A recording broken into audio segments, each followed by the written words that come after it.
With that being said, you big dummies, you getting paid now. Right. Everybody now has an opportunity to pull up their chair and have a seat. People started doubting her after her rookie season, saying it wasn't impressive and that no one would want to play with her. The criticism came non-stop, an endless wave of doubt and pressure from every side. Some of your peers, they will recognize, her game, but they won't recognize her impact.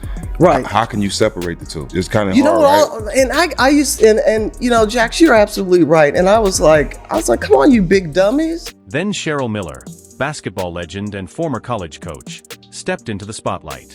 On the All the Smoke podcast, she didn't hold back, strongly criticizing Swoopes and challenging the narratives that had been spreading. Miller pushed back on the negativity, shutting down the criticism and defending the truth about Caitlin Clark's impact on the game.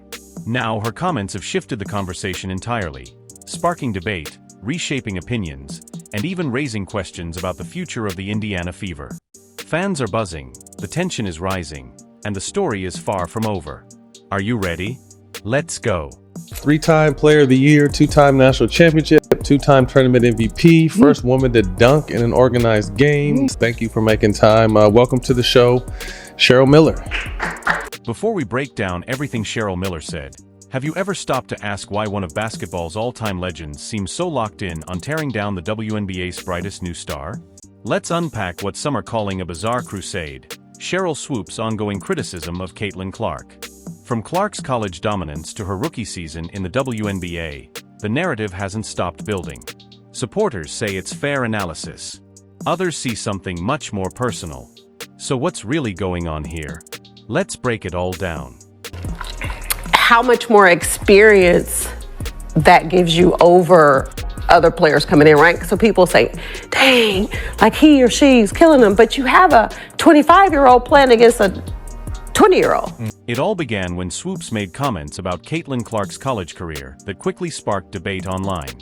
One of her most talked about statements suggested Clark was a 25-year-old competing against 20-year-olds during her time at Iowa. However, records show Clark was around 18 to 22 during her college years, following the standard progression of a 4-year collegiate athlete, like many others in the NCAA system. As the clip spread, many fans and analysts pushed back, questioning the accuracy of the claim. Swoopes later clarified her remarks, pointing to a broader discussion around COVID-era eligibility rules and age ranges in college sports, though the explanation only added more fuel to the ongoing debate. And just like that, a bigger conversation was born, about perception, legacy, and how narratives around rising stars can take on a life of their own. Clark right now probably takes about 40 shots a game. Carry on. I know you like that. Hell yeah. I said that because when she comes to the league, regardless of what team she goes to that has vets on that team, she probably ain't gonna get 40 shots a game. But Swoopes wasn't done yet. She went on to claim that Caitlin Clark was taking around 40 shots per game, painting her as a high-volume scorer with inefficient tendencies. In reality, Clark averaged about 22.7 shot attempts per game during her college career, far below that figure, though still among the highest in the nation due to her offensive role. What made the criticism stand out even more to some fans was the comparison being drawn to Swoopes' own playing days, where she averaged roughly 19.2 shots per game in her senior season, just a few fewer than Clark's actual numbers. As Clark moved closer to breaking the all-time NCAA scoring record, the narrative shifted again. Swoopes questioned the context of the achievement, suggesting Clark benefited from extra eligibility time and broader changes in the college game.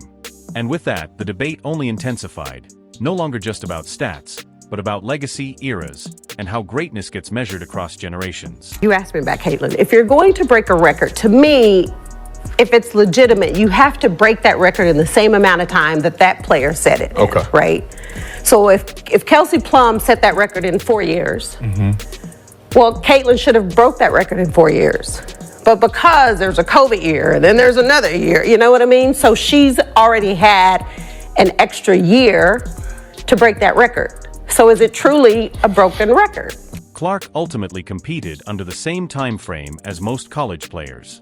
While COVID-era eligibility rules did allow athletes an extra year, Clark chose to enter the WNBA after her 4th season rather than take advantage of that option. As she transitioned to the professional level, Swoopes expressed skepticism about how Clark's game would translate to the WNBA, questioning whether she would be able to dominate against stronger, faster competition. But as the rookie season unfolded, Clark quickly began rewriting expectations, setting rookie assist records, drawing heavy defensive attention, and establishing herself as one of the league's most impactful playmakers. She finished her debut season averaging 19.2 points and a league-leading 8.4 assists per game, earning Rookie of the Year honors and solidifying her place as one of the most closely watched young stars in the game. In response to the criticism, Swoopes later clarified her stance, saying, "What I said was I didn't think." Didn't say she wouldn't be good. What I said was I didn't think Caitlin or Angel would come into the league and dominate immediately, which I don't think either of them did. Respectfully, there is absolutely no way, even when we're trying to sit here and play semantics about dominating, there's no way that anyone could ever leave this season in saying that both Caitlin Clark and Angel Reese didn't dominate. You would have to further explain what dominance means for you to not sit here and say that a player who is leading the league in assists while averaging 19 to 20 points didn't dominate that. Some fans saw it as a case where the messaging and the earlier criticism didn't fully align. I've known Sheryl since she was in college. I helped do her shoe deal with Nike in 1993, took her to her first ESPYs. I've known Sheryl, I've coached her, have a lot of respect for her. I called her when Caitlin was still playing at Iowa and she had just broken Maravich's record. And it was all over the place, as you and I have discussed, that, you know, there was this quote by Sheryl that said, you know, Caitlin was, 25 years old. She was, 24 years old. She was a fifth-year senior. Right. She was taking 40 shots a game. Her records were illegitimate. The basketball world quickly took notice of the growing debate, and the conversation only intensified as opinions split across the league and media. During a Fever broadcast, Sheryl Swoopes was notably absent from the commentary desk, with veteran Hall of Famer Nancy Lieberman stepping in to join the coverage. What followed wasn't personal. It was a moment of pushback against the misinformation and heated narratives surrounding the rookie sensation. Lieberman didn't hold back in addressing the discourse, emphasizing the importance of accuracy when discussing a young player still writing her story. As she later explained, she even reached out directly to keep the conversation grounded and respectful. "I got off the treadmill and I called her as a friend," she said, highlighting that beyond the headlines and social media noise, there's still a deeper respect among legends of the game. And just like that, the conversation shifted once again, not just about one rookie's performance, but about how narratives are formed, amplified, and challenged in today's basketball world. I got off the treadmill and I called her as a friend. And I said, you can say whatever you want. You can have your own opinion about anybody, but you do have to get the statistics right. I mean, facts matter. And if you just get ahead of this and just say, hey, I made a mistake on my numbers, then this thing is over and everybody respects you for your opinion. And, you might like Boston, I might like the Yankees. It's okay to have difference of opinions. Well, she got upset with me on the phone, and I was like, Sheryl, I'm not doing anything to hurt you. I'm just sharing. We're talking. And so our relationship it pretty much is not happening at this point. I tried to talk to her at the Final Four. Right. She didn't want to talk to me. My life's going to be good or great with or without Sheryl Swoopes in my life. The basketball world was waiting for a voice with real credibility to cut through the noise in the Caitlin Clark conversation. And that moment finally arrived when Sheryl Miller appeared on All the Smoke. With decades of experience at the highest levels of the game, Miller didn't lean into the drama or the social media narratives. Instead, she delivered a sharp, unfiltered perspective that immediately reset the tone of the debate. What happens when a true basketball legend decides she's heard enough of the criticism? You get a powerful, grounded defense of the game's rising star, and a reminder that respect in basketball still matters.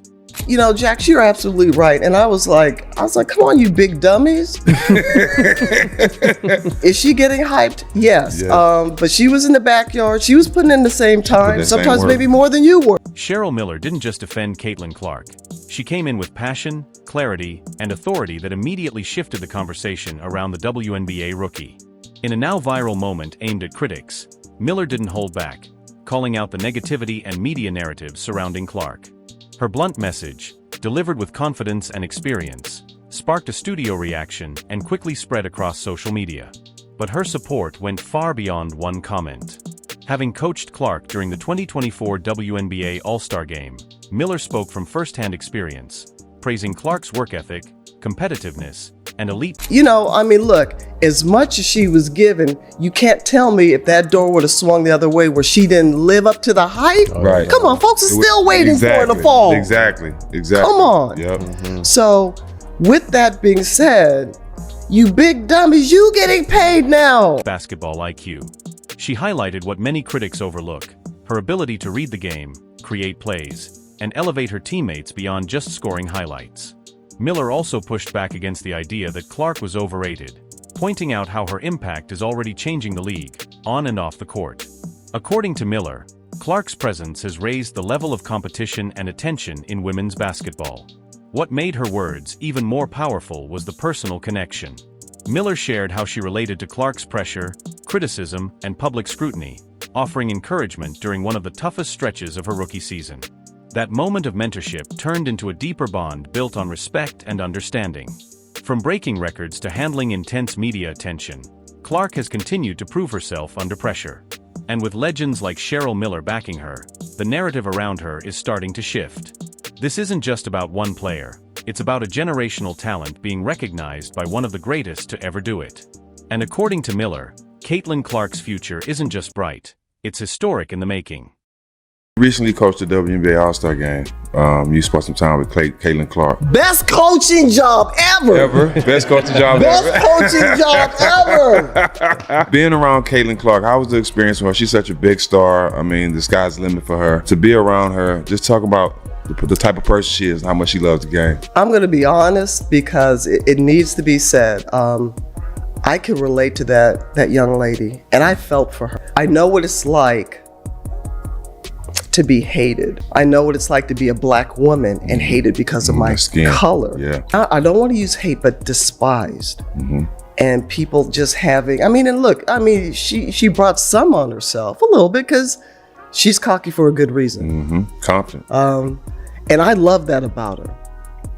But to watch the dynamics and the media, and I was pleased and proud to see the narrative wasn't the truth.